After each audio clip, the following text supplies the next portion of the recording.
Cochonou, le saucisson au bon goût depuis 1971, vous présente Sud Radio, y a pas d'âge. Et oui, Jean-Marie, ce matin, c'est vrai, j'ai une pensée toute particulière pour les lycéens de seconde qui doivent effectuer un stage en entreprise. Oui, parce que bien que ce stage soit évidemment parte d'une bonne intention, il faut savoir que quand même, il y a 75% des élèves de seconde aujourd'hui qui n'ont pas trouvé de stage.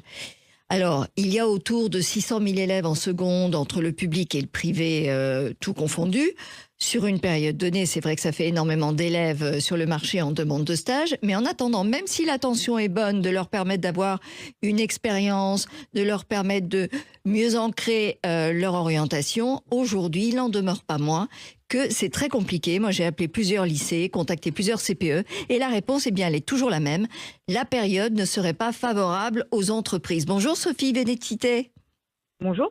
Vous êtes secrétaire générale et porte-parole du SNES, le syndicat national des enseignants du second degré.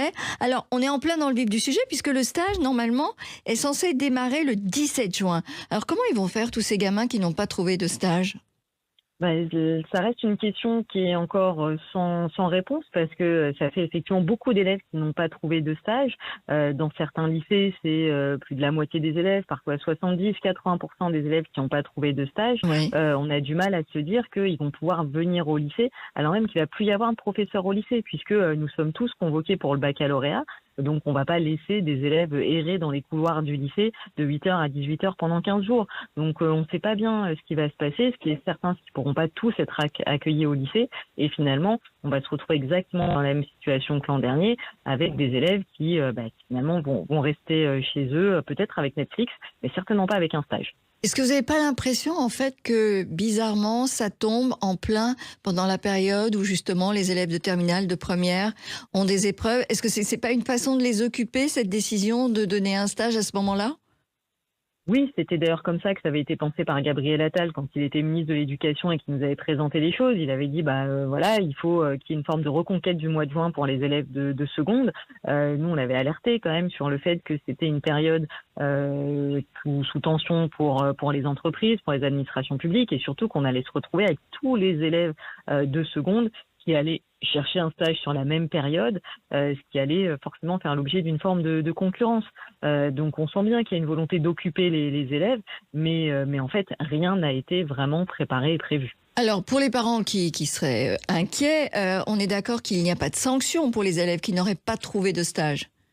Non, pas du tout. Là-dessus, il faut rassurer tout le monde. En tout cas, en l'état actuel des choses, il n'y a pas de sanctions prévues ou de pénalités prévues parce qu'un élève n'aurait pas trouvé de stage. Par exemple, on entend parfois des élèves relayer la rumeur selon laquelle s'ils n'ont pas trouvé de stage, ça se verra sur Parcoursup. Non, en l'état actuel des choses, il n'y aura pas de pénalité sur Parcoursup. Alors, quelle est la position du lycée aujourd'hui, en fait, face à cette décision de stage ? C'est vrai que ce stage, il est quand même pas très bien conçu, pas très bien préparé.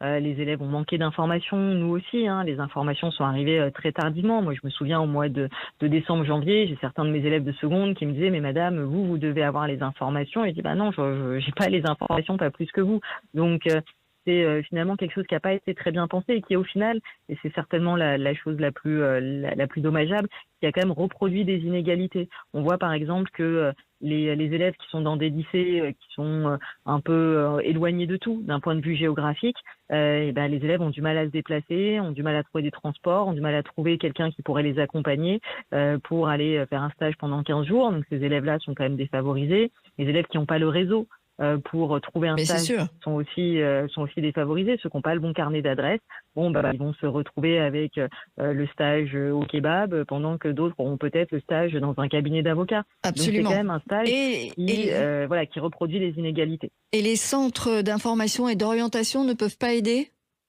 Alors, vous savez que dans les CIO, il y a les psychologues de l'éducation nationale qui sont aussi très prises à cette période de l'année parce qu'on a aussi toutes les commissions d'appel. Vous savez, les élèves à qui on propose une orientation en fin de troisième, en fin de seconde, qui vont faire appel. Donc, il faut s'occuper de ces procédures-là.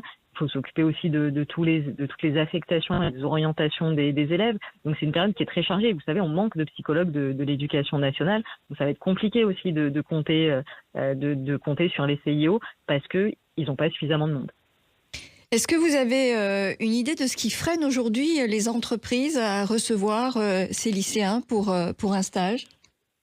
On peut supposer que le fait d'accueillir des lycéens pour de l'observation, puisque on dit bien que c'est un stage d'observation des pratiques professionnelles, ça peut être un peu compliqué à gérer, surtout qui a eu lieu en troisième en plus déjà. Oui, il y a déjà eu une semaine en troisième, et puis sur une fin d'année scolaire qui correspond aussi à la période juste avant les vacances pour les entreprises, avec parfois pas mal de choses à boucler, et puis voilà, accueillir plusieurs stagiaires en même temps, parce qu'il y a quand même beaucoup de stagiaires à accueillir en même temps. Il y a aussi des stagiaires des lycéens de la voie professionnelle à accueillir. Absolument. Donc est-ce que les entreprises sont calibrées pour accueillir autant de stagiaires sur cette période-là, sur ce dispositif-là, parce que voilà, un stagiaire, pour que ce soit efficace, on n'est pas dans un coin de la pièce pour qu'il regarde ce qui se passe toute la journée. Non, il n'est pas là pour servir les cafés. Etc.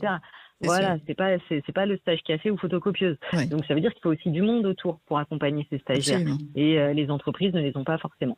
Eh bien, merci Sophie Vénétité, merci d'avoir été avec nous ce matin, merci pour cet éclairage. Et nous, Jean-Marie, on se retrouve tout à l'heure avec David, avec Y a pas d'âge pour guérir grâce à son cerveau, Y a pas d'âge pour se sentir belle et jeune après 50 ans, et nous recevrons Olivier Ball, le maître du polar et du thriller. À tout à l'heure.